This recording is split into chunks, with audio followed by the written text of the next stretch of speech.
restrita, já que eu tenho que pagar o velhinho ou o deficiente miserável, isso aí não é financiável, vamos dizer assim, não tem caráter contributivo, não tem caráter de contraprestação.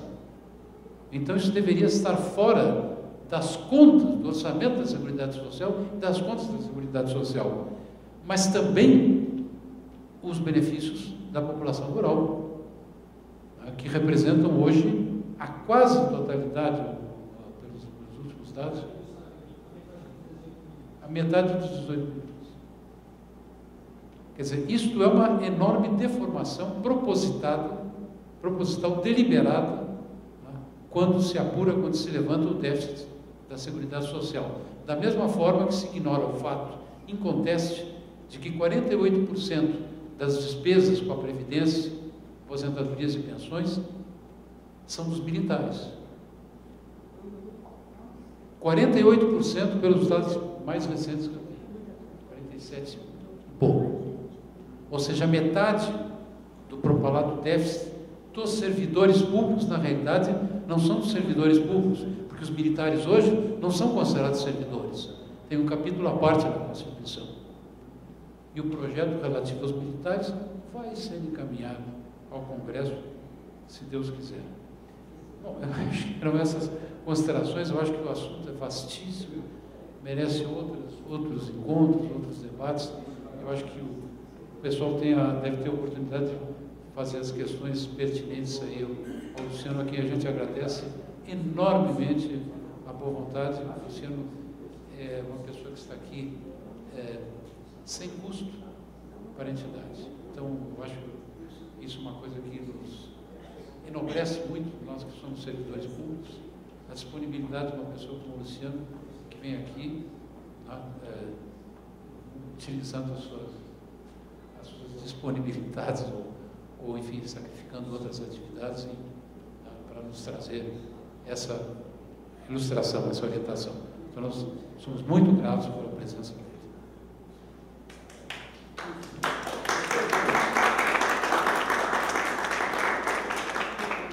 Só iniciando aqui o tema, algumas perguntas e alguns debates. O princípio da solidariedade contido na nossa Constituição será revogado expressamente ou tacitamente?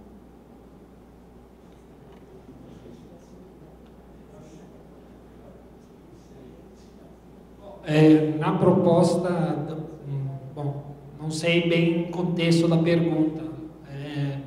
Na verdade, tanto nas propostas teóricas, né, do Arminio Fraga, quanto na proposta de ontem, na verdade ele é reduzido, esse princípio da solidariedade, e não extinto. Quando você diz que terá um pilar universal não contributivo, você mantém o princípio da solidariedade. Então, qualitativamente, o princípio será mantido, mas do ponto de vista da materialidade do sistema, ele é reduzido ao salário mínimo, e dependendo, no caso do caráter assistencial, a pessoa que completar na proposta apresentada ontem pelo governo federal, a pessoa miserável que tiver completado ainda 70 anos de idade, o que é muito impactante. Então, é mantido o princípio da solidariedade, mas reduzido de forma drástica. Vamos abrir pergunta. Alguém quiser fazer alguma pergunta? Pode levar um.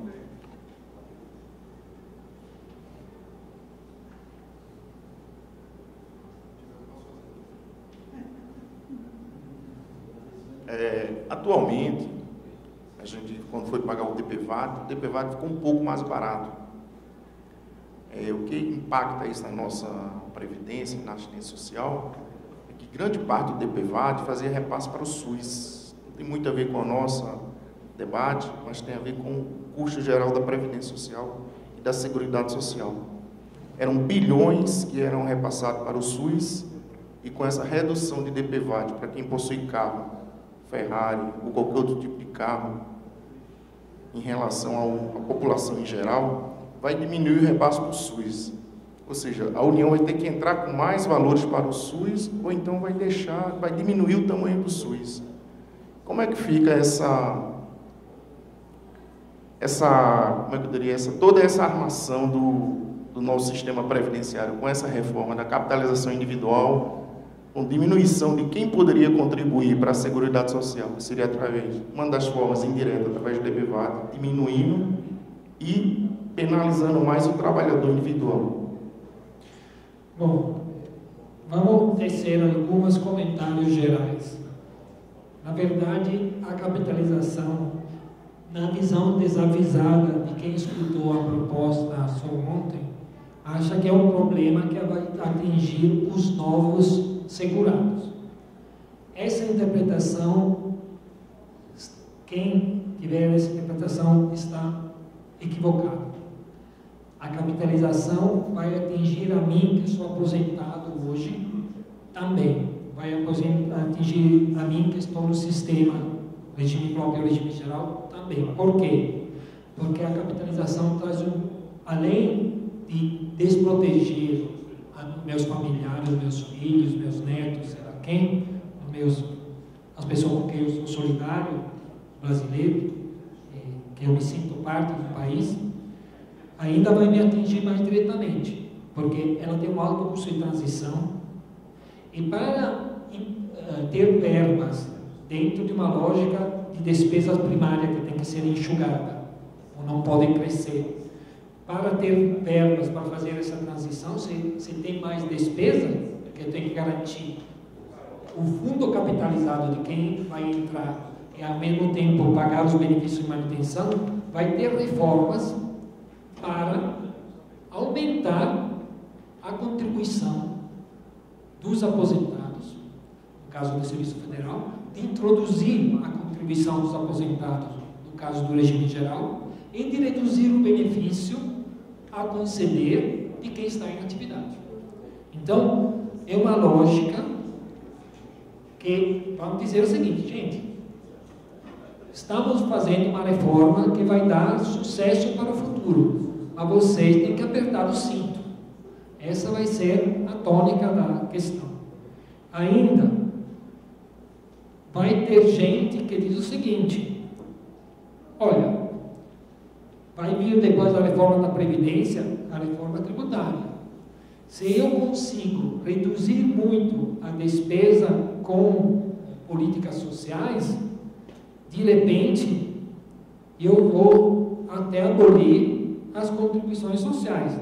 Vocês, melhor do que eu, sabem da proposta do imposto único, que na verdade é pagar menos imposto, é pagar só um imposto único, então, eventualmente, extinguir as contribuições sociais e o orçamento da Seguridade Social.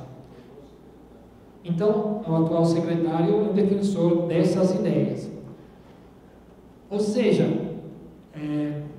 a proposta da capitalização, da forma que está vindo, ela impacta com todo o funcionamento do Estado brasileiro no tocante ao serviço que vai fornecer à população.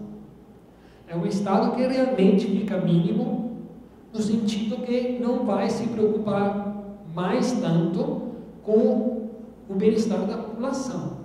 Quem tem dinheiro contribuiu, se vira uma lógica privada, e cada um por si é Deus para todo. Deus vem lá no céu que não tem misericórdia de quem está aqui na terra, né?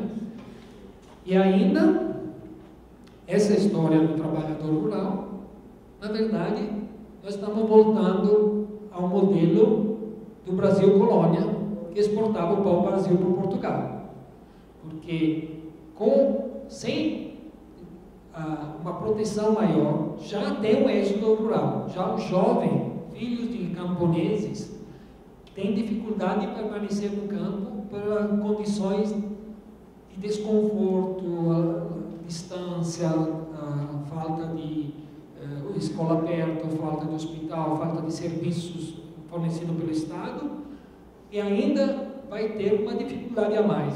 Então, na verdade, vai ser dizendo, olha, o campesinato familiar tem que sair do campo e encher as periferias da cidade e um campo vai ficar para as máquinas agrícolas do agronegócio. Então, que país é esse?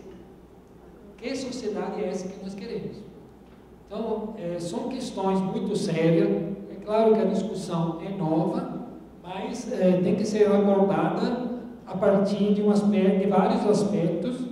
Eu acho que vocês, como científico, pelo conhecimento da área tributária, tem que ajudar, além de entender para vocês mesmos a questão da proposta, tocante aos aspectos mais previdenciários, você tem um papel, uma responsabilidade muito grande de ajudar o país a entender o que isso significa dos impactos da arrecadação e do desenho do Estado que tem embutido nessas propostas, que será a consequência.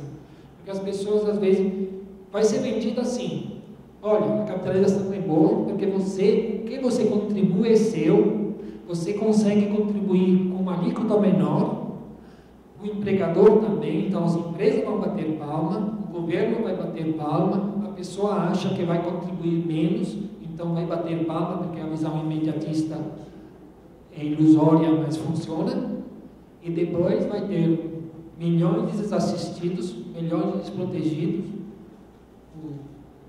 Hoje, o salário mínimo e a ampliação do mercado interno é uma coisa importante. Na verdade, vamos voltar a ser um país de miseráveis.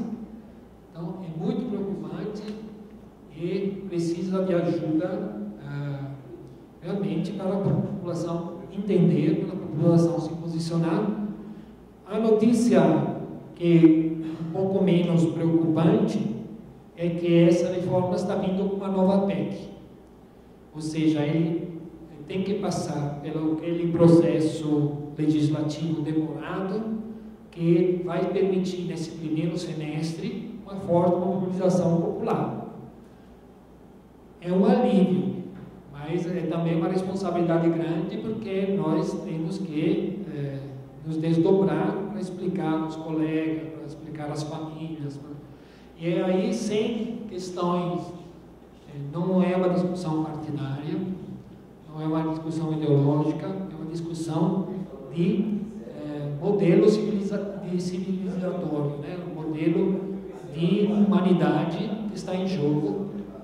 Então, eu penso as pessoas como o saudoso Ulisses Guimarães, que tinha levantado aquele livrinho verde e amarelo dizendo que era a Constituição Cidadã, como ele deve estar se virando diante dessa massacre que estão fazendo, dá uma ideia de cidadania de um país em que todo mundo é cidadão, em que todo mundo tem dignidade.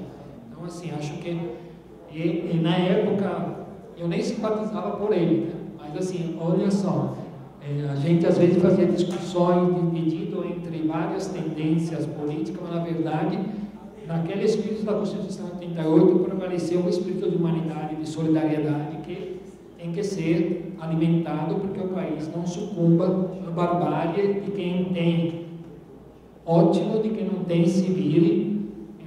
Ser um país que, como dizia o Edmar Baixa, é a Belíndia, né? Uma minoria que vive como a Bélgica, uma maioria que vive como a Índia, né? É isso que... Obrigado. Fazer um comentário do debate. Na realidade, todas as oportunidades são válidas para que a gente retire algum recurso a mais da Previdência, da Seguridade, né? Nem precisamos falar nas renúncias fiscais, da subjugação, dos parcelamentos, etc, etc, né? Mas eu lembrei que no projeto encaminhado pelo governo tem mais uma supressão de recursos da Seguridade, e vejam o que é hipocrisia, uma forma de apresentação, como a gente consegue dourar a pílula. Quem contratar aposentados, no regime geral, não precisará mais pagar contribuição. E se esse aposentado for demitido, não se aplicará a multa de 40% do FGTS. Como é que douraram a pílula? Como é que a fórmula foi apresentada ao público? Isso aumenta a possibilidade dos velhinhos conseguirem emprego, continuarem trabalhando, complementarem a sua renda. Na realidade, isso é apenas a forma de apresentação do produto. que na realidade é uma forma de beneficiar a empresa, o empresário, reduzindo o ônus sobre a folha, que é o que se tem feito ao longo do tempo. Não é? Uma outra coisa que eu acho que a gente não comentou aqui, mas que talvez seja oportuno, é que o governo perdeu uma grande oportunidade de caminhar junto com a proposta, com a PEC, alguma medida que acabasse com a pejotização, que é um dos grandes mecanismos de evasão de recursos da Seguridade Social. É escandaloso como hoje, em certos setores, em certas atividades, só se contrata pessoa jurídica. A condição de contratação, de ingresso no mercado de trabalho, entre aspas, é via constituição de pessoas jurídicas. Que teria sido uma grande oportunidade de o governo demonstrar que ele está preocupado com a sustentabilidade do sistema, com a recuperação de receitas que deveriam fluir para a Previdência, para a Seguridade Social e que foram praticamente abandonadas. Quer dizer, hoje só não está na pejotização quem é empregado, não, tem vínculo de emprego formal, e é cada vez menor a população de pessoas nessa condição, e servidores públicos de modo geral. Portanto, se perdeu uma grande oportunidade de dar uma demonstração de que a gente quer manter as políticas sociais e quer manter a capacidade de sustentação de financiamento da Seguridade Social. Isso não é de surpreender, porque a ideia de quem trabalhou nesse projeto está muito bem caracterizada por um colega nosso que é servidor público e que, justificando o aumento da contribuição e do sacrifício do servidor público, teve a franqueza de dizer que o servidor público tem que pagar mais porque tem estabilidade.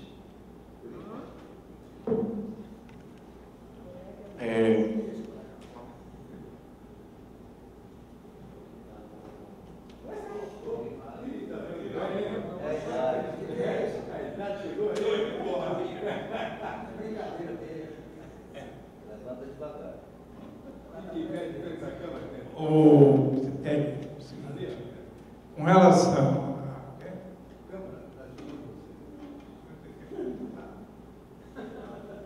relação ao problema do Fundo de Garantia, os aposentados, 40%, há um problema aí.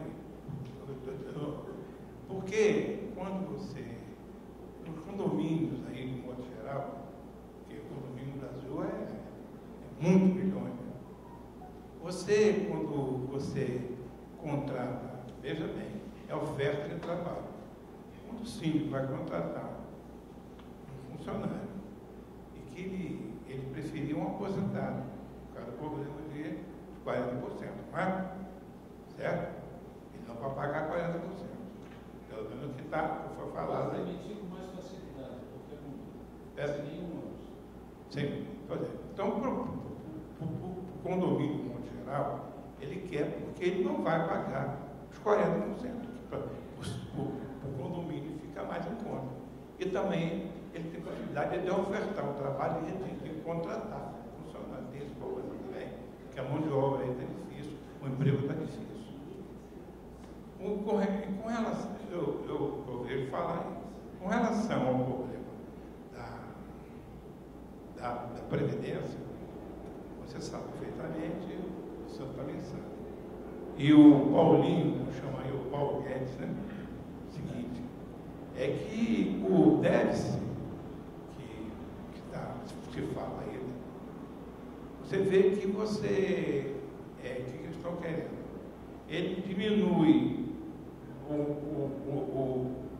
recurso do funcionário, diminui a folha de pagamento, é uma conta bancária, é uma contabilidade dos ativos. E cresce certo déficit. Ele diminui a base de pagamento, porque ele vai tirar a previdência, vai tirar a contribuição e aumenta. Só que tem que o seguinte, está certo, daí está inversão contábil. Mas acontece, que você sabe, o senhor sabe, que todo mundo percebe o que eles querem, certo? É um recurso que vai ser tirado nosso pagamento, para pagar o juros da dívida, que é quase 400 bilhões.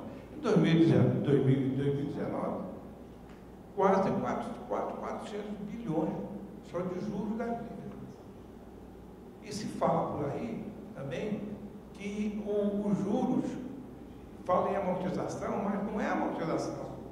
É os juros que eles enganam dizendo que é amortização, mas não é. Esse juro da dívida que vai de ano em ano é como um cheque especial, em que você vai no banco, você paga, certo? Depois vocês de volta. E sabe quem é? Falei, a amortização é um trabalho perfeito. Eu acredito, por isso que os toques da dívida não dá para fazer, porque eles vão pegar essa diferença e começar a amortizar e pagar juros de lucro de banqueiros internacionais, banqueiros nacionais, e essas previs, postais, esses fundos de pensão, certo? Pagar eles. E o juro que eles estão cobrando é absurdo. Por isso, se a continuar essa situação, a continuar isso, eu quero ver quando é que vai acabar essa dívida, quando é que vai amortizar essa dívida, que nunca amortiza, Luciano.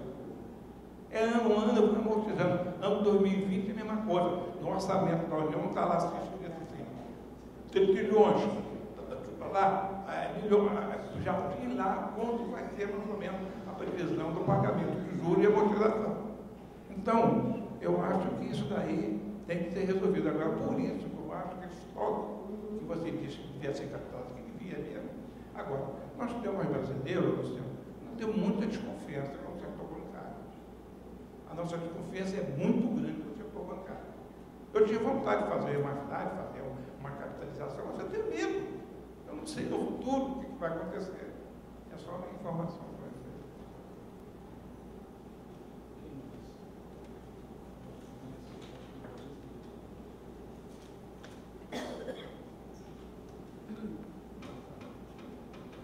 Eu gostaria de fazer uma pergunta simples, não tão simples assim, mas é objetiva.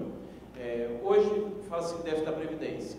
Esse déficit é porque se faz o cálculo da receita que entra e a despesa que se tem. No passado, esses valores não foram deficitários. Estudos mostram que esse déficit começa a partir de 2016, quando vem a crise econômica do país, onde tem a redução da atividade econômica e outros fatores, isenções fiscais, que trouxeram esse déficit vir à tona. Então, quer dizer, para trás, nós tivemos, inclusive, dinheiros que foram desviados legalmente da Previdência, que foi a DRU, né? Então, isso está tudo contabilizado dentro dos balanços que se tem publicado. Por que esse dinheiro que foi desviado, entre aspas, né, que foi da Previdência, isso não é securitizado para esse fundo hoje, que se quer separar? Porque a dívida do banco ela é reconhecida, está lá contabilizada no Tesouro. E a dívida da Previdência? Por que ela não é securitizada? Por que ela não é reconhecida? Né? Quer dizer, esquecemos da parte que foi superavitária e agora chamamos os trouxas que estão hoje no sistema para financiar o possível déficit presente, que não existe, na verdade, quer dizer, quando o polo não foi formado, quando você tinha poucas pessoas aposentadas, existiam superávites, natural, né? Poucos aposentados, base contributiva grande. E agora, onde a base contributiva houve uma redução, e a tendência é essa base ficar cada vez menor, meu pessoal. Por quê? Com a alíquota de 16%, como já foi falado aqui, os que estão ativos hoje vão ser, entre aspas, obrigados a ligar para o empréstimo. Infelizmente, nós hoje contribuímos 11%, quem está no regime próprio lá, contribui e vai para o caixa do governo. Esse dinheiro vai deixar de entrar. Vai entrar só 11% sobre o teto do INSS. E vamos contribuir 8,5% para o fundo empréstimo, e o governo vai ser obrigado a pagar 8,5% para o fundo empréstimo lá também. Ou seja, o governo, além de perder receita, passa também a contribuir 8,5% no fundo empréstimo hoje. Não é daqui a 20 anos que o governo for me aposentar. Então, essa questão do resgate, eu queria que fosse observado, porque é uma coisa importante. Eu não vejo ninguém falar do resgate dessa dívida que ele tem com a sociedade.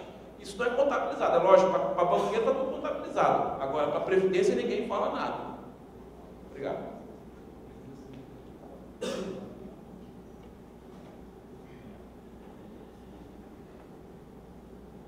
Não, na verdade era só também um comentário sobre o que está sendo falado aqui.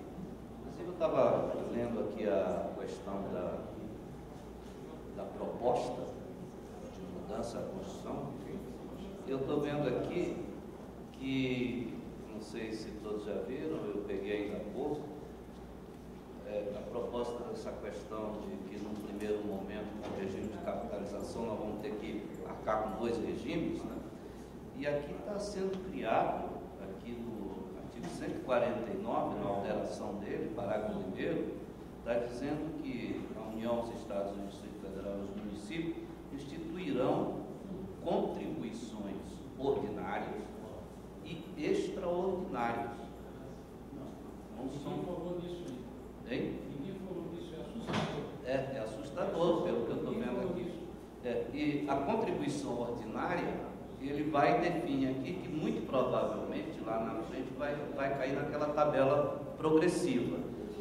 Agora, a contribuição extraordinária, ele está dizendo aqui que será paga pelos servidores ativos, aposentados e pensionistas, e dependerá da comprovação da existência de déficit, que muito provavelmente... Pelos critérios que eles definiram. Pelos critérios que eles definiram. Então, eu vi isso, me surpreendi que ninguém ainda tocou nesse assunto.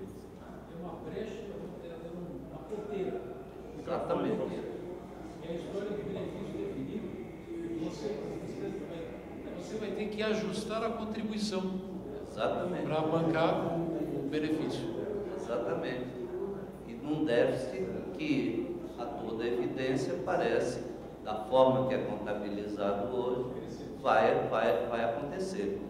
Bem, agora, alguns comentários também em cima do seguinte. Veja, até 2004, a previdência do servidor era paga pelo orçamento fiscal. E, na verdade, havia a contribuição patronal, a contribuição do servidor, e o que ultrapassasse, se acontecesse déficit, o orçamento fiscal cobria com recursos adicionais. A partir de 2004, criaram a figura do déficit, através da insuficiência financeira. Exatamente, na verdade, veja, desde 93 começou a se preparar, do meu ponto de vista, uma situação de incapacidade, de déficit, de cobertura, enfim, para abrir essa previdência pública, o regime próprio, para exatamente os bancos, as seguradoras, para o mercado financeiro. Tanto que, e por que isso, quer dizer, foi orquestrado, mas foi orquestrado. Por quê? Porque, veja, os nossos dirigentes, os políticos e tudo mais, eles criaram esse déficit. Como? Veja bem, Constituição de 88. Lá no ato das disposições transitórias, jogaram para dentro do serviço público todos os empregados que estavam no serviço público há mais de 5 anos. Então, eles passaram para dentro do serviço público. Segundo, na Constituição, com a Lei 8.112 de 90, foi criado o Estatuto, né, o regime jurídico único, e mais de 500 mil servidores, que eram, na verdade, empregados públicos, que eram regidos pelo regime CLT, eles foram absorvidos pelo regime jurídico, pelo estatuto, pelo regime próprio, sem contribuição. Na verdade, em 1990, antes da promulgação da 8.112, somente no executivo, pelo menos, as carreiras obrigatórias como estatutários, que na época eram regidas pela 1711 de 52, eram o fisco, a diplomacia, a segurança pública e o Ministério Público, porque era executivo, era um departamento do Ministério da Justiça. Então, todo o restante do servidor público era seletista. Essa massa veio para cá e sem contribuição. Então, são os desmandos que foram dando, na verdade, argumento, no meu modo de entender, para esses próprios dirigentes, de um modo geral, que normalmente não são profissionais da administração pública, haja vista o presente momento aí, que tem muito representante do mercado financeiro, que criaram as condições para exatamente, de um lado, criar um mercado que é o mercado seguro, da capitalização dentro da administração pública, e por outro, criaram uma forma de arranjar algum dinheiro para, de fato, pagar um pouco mais os juros e a amortização da dívida pública, que é o grande problema do Brasil. Haja visto que aqui no orçamento de 2019 está previsto o pagamento de amortização de 1 trilhão e 45 bilhões de reais de dívida, de amortização, e mais 379, me parece, quase 400 bilhões de juros. Num orçamento de 3 trilhões 200 e pouco, 3 trilhões e 300, eu tenho quase 50% desse orçamento para pagamento de amortização e juros da dívida pública federal. Esse, na minha, esse é o grande problema. Esse é o grande problema. E os políticos, os dirigentes, eles não mudaram essa forma de má gestão através de paternalismo, patrimonialismo, etc. Essa mentalidade não vai mudando. Isso vem de muitos anos. Como consequência, toda essa mudança, ela na verdade, ela vai ser inócua. Por que inócua? Daqui a um certo tempo, há que se fazer outra. Exatamente porque ela não é a mudança perene. Obrigado.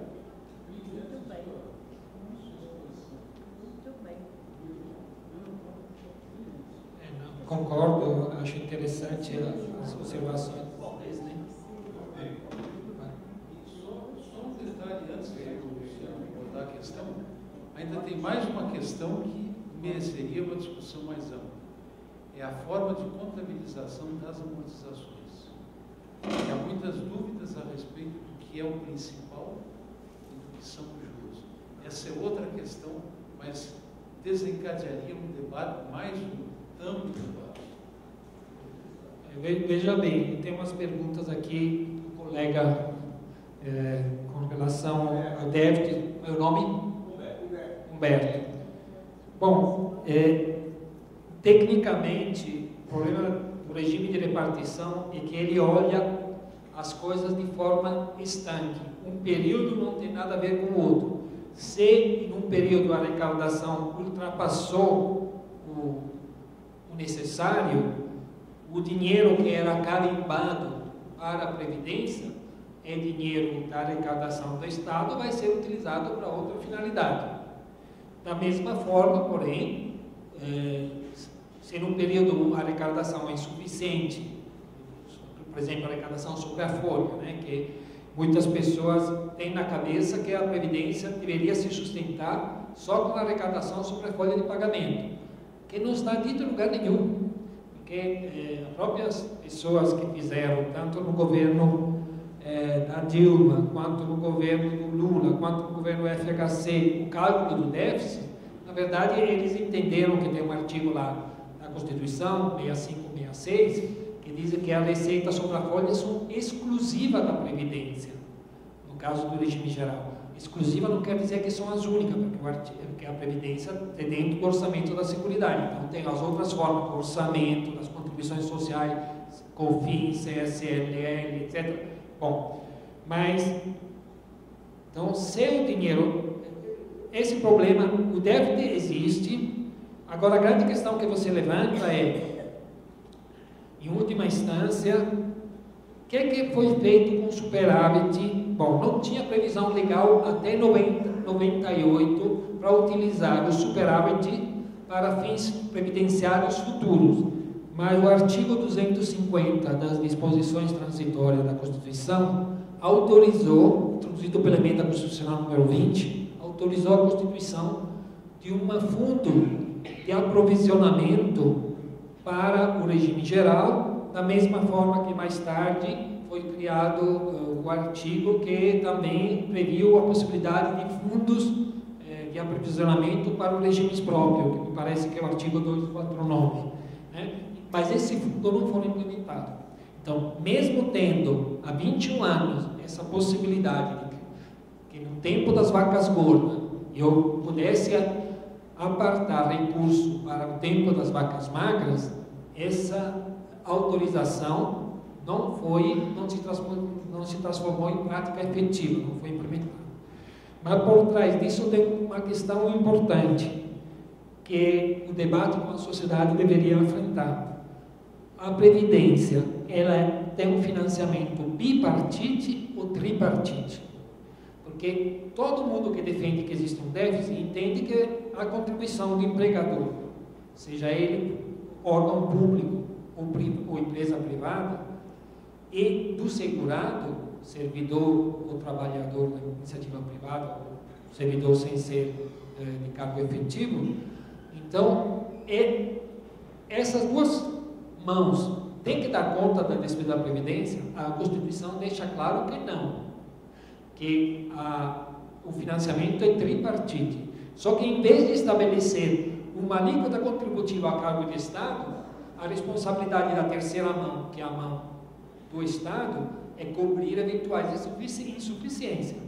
Mas então não tem nenhum problema se há financiamento tripartite e na existência qualitativa do déficit. O problema é o tamanho do ponto de vista da razoabilidade, das prioridades do Estado. Mas a simples existência do déficit não é problema, porque o financiamento, pela nossa Constituição, é tripartite. Só que esse aspecto fica escondido em contas fantasiosas, em que diz o seguinte: o Estado não deveria contribuir nada. Mas com que base legal você está dizendo isso, se a Constituição deixou claro a diversidade? Primeiro, que não existe um orçamento da Previdência, que o regime geral está dentro da Seguridade, que a Seguridade tem uma fonte de receita. E eu argumento que até o Judiciário acatou, que como é que diz que tem déficit se você se permite desviar 30% dos recursos da Seguridade, desviar, desvincular, né, para o orçamento fiscal? Então é o seguinte: se você desvincula 30% é porque tem excesso, não tem falta. Então é uma questão, mas essa questão para a sociedade, para o debate parlamentar, é importante dizer: o financiamento é bipartite? Não, é tripartite. Agora, é uma pena. E a questão da contribuição extraordinária do servidor, na verdade, é aquela história. Eu morei em Goiânia, lá tem um ditado que onde passa o boi, passa a boiada, né? Então, depois de ter introduzido o caráter contributivo da Previdência, então, na verdade, na verdade, isentando a obrigação do Estado só a cobrir a insuficiência, mas a um certo ponto o Estado diz: não, cobrir a insuficiência é muito. Mas como se até anteontem, como diz Humberto, não tinha insuficiência a cobrir, aliás, tinha um excesso a entesourar, né? Mas ele está dizendo: não, as insuficiências são grandes, então inventa artimanhas para aumentar a forma de avançar e substancialmente o que está em xeque, que é a ideia de irredutibilidade do benefício concedido. Então, eles formalmente não, mas na prática dizem que o direito adquirido não é um valor tão sagrado assim, porque nominalmente o benefício é irredutível, mas na prática eu reduzo o valor a receber, uma prática, uma mágica de item de contra-cheque. O valor continua o mesmo, mas eu boto algum desconto a mais para reduzir o valor a desembolsar. Isso é complicado porque deixa uma grande insegurança. Inclusive, mesmo que as alíquotas que estão sendo propostas de elevação passar de 11 para, bom, já 5 ou 6 estados, né, estou falando da União, já tem a alíquota que é de 11 para o servidor federal, é 14. No caso da emenda, a medida provisória 805 de 2016, dezembro de 2016, ela foi declarada sustada por uma liminar, depois o governo Temer não repropôs isso, mas em outros contextos do judiciário, porque na verdade foi o judiciário que barrou, por que barrou para a União e não barrou? Disse que era confisco para o servidor da União, mas não é confisco para o servidor de vários estados e de vários municípios. E agora essa proposta está dizendo que a ideia não é 11, é 16, e não é apenas 16, vai ter contribuições extraordinárias além da ordinária, ou seja, onde passa o boi, passa a boiada. A ideia é o seguinte: eu te prometi um valor, mas na prática, quando é na hora de desembolsar, eu digo que não posso te pagar isso, então te pago menos. O grande argumento é o déficit por capita. Gente, o déficit por capita não quer dizer que o servidor é um privilegiado. Quer dizer simplesmente que o Estado está contratando poucos servidores. Porque o servidor está fazendo tudo que o trabalhador da iniciativa privada está fazendo. Mas ele não contribuiu antes de 99. Mas seu regime de caixa não interessa, porque se tivesse contribuído e tivesse tido excesso ou defeito, aquele exercício, da mesma forma que quando tinha excesso foi incorporado pelo Estado, se é regime de caixa, cada dia a sua agonia. Então, nesse período as contribuições. Por que as contribuições não dão conta? Porque os servidores são poucos. Mesmo pagando mais do que o trabalhador da iniciativa privada, mesmo pagando mais. Então, cadê o privilégio? Porque você tem salário alto. Então, vamos dizer que os novos servidores vão ter salário baixo. Então, a alíquota incide sobre uma base de incidência menor, então o déficit aumenta. Então não é o salário alto. Na questão do déficit, quanto mais alto o salário do servidor em atividade, mais a arrecadação, menos o déficit. Então, assim, tem umas confusões, só que esse discurso não é feito com propriedade e as pessoas entendem, é uma ideia preconcebida. O servidor é um privilegiado, aquela ideia do colo dos marajás, ainda depois de muitos anos, né, quase 30 anos, ainda vinga, né? Uma pena, né? Mas era isso. A Delegacia Sindical de Brasília, dos Auditores Fiscais da Receita Federal e a ANFIP, Associação Nacional dos Fiscais da Previdência, agradece o Luciano Faso. Eu creio que já está estourado todo o tempo. A gente vai abrir o e-mail, o nosso e-mail presidente@dsbrasilia. Vamos colocar na nossa página dsbrasilia.org.br. Para todas as perguntas serão encaminhadas ao Luciano e todas serão respondidas. Também agradeço ao Roberto Pisteiro. Agradeço. Eu acho que o Leonísio foi injustiçado, viu, Pisteiro? Você não se lembrou dele nenhuma vez, mas se referiu aos privilegiados antigos.